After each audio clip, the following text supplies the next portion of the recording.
Assalamualaikum warahmatullahi wabarakatuh. My name is Ainun Maghfiroh, number 153, class D.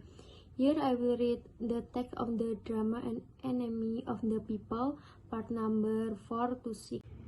An Enemy of the People. Peter Stockman. It is look very promising. Inquiries about apartment and that sort of thing are rising of every day. Host start. Will the doctor article will come in very stably?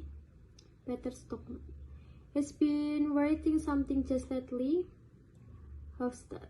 This something you wrote in the render a recommendation of the but an account of the excellent sanitary condition here, but I had the article over temporary. Peter Stockman.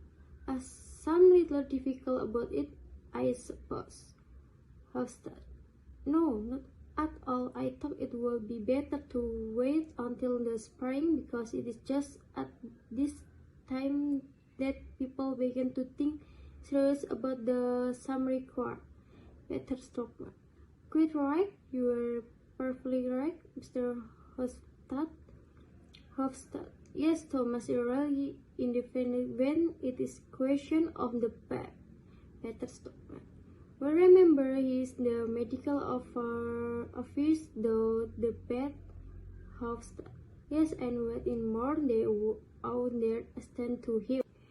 Peter Stockman. To him, it is true I have heard from time to time to some people are of the opinion. At the same time, I must, as I imagine, talk a modest part in the enterprise. Mr. Stockman. Yes, this word Thomas is always saying. Hofstad. But what changes in the Mr. Stockman? You said the thing going and made a practical concern of it. We all know that. I only mean that the idea of the comfort from the doctor. Peter Stockman. Oh, idea, yes. My brother has plenty of the in his time, unfortunately, but when the question of putting our idea into practical step, you have to apply to a man of differently, Mr. Hofstad, and certainly so have thought that in this house at last. Mr. Stockman. My dear Peter Hofstad, how can you think that? Mr. Stockman. Won't you go in and have something, Mr. Hofstad? My husband is sure to be back directly. Hofstad. Thank you. Perhaps just a morsel goes into the dining room. Peter Stockman. Lowering his voice a little, it is a curious thing that these farms son never seem to lose their want of tact. Mr. Stockman. Seriously, it's not worth bothering about. Cannot you and Thomas share the credit as brother? Peter Stockman.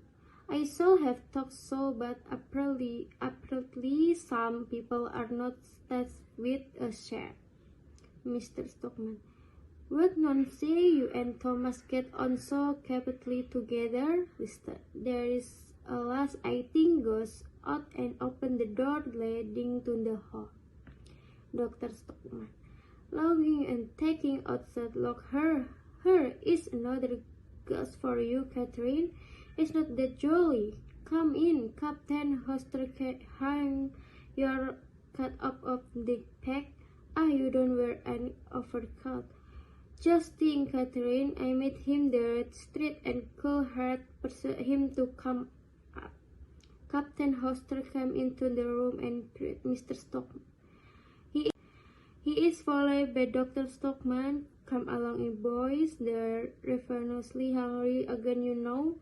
Come along, Captain Hoster. You must have a sling of beef. Pass Hoster into the dining room, and Mother will go in after them. Mr. Stockman. But Thomas, don't you say? Dr. Stockman.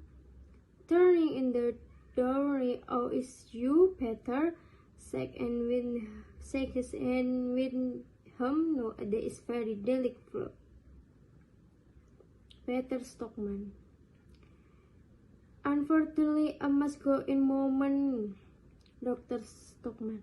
Rubbish, there is something to the just coming in. You have not forgotten the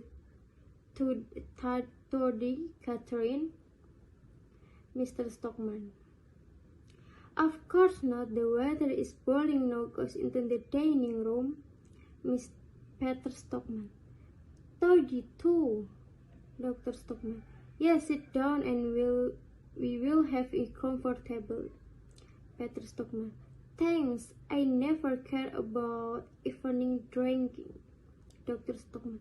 That is not an evening drinking. Peter Stockman. It seemed to me locked door in the dining room. It is extraordinary how they can put away all the food. Dr. Stockman. Rubbing his hand, is not explaining to see young people eat. They have always got a appetite, you know.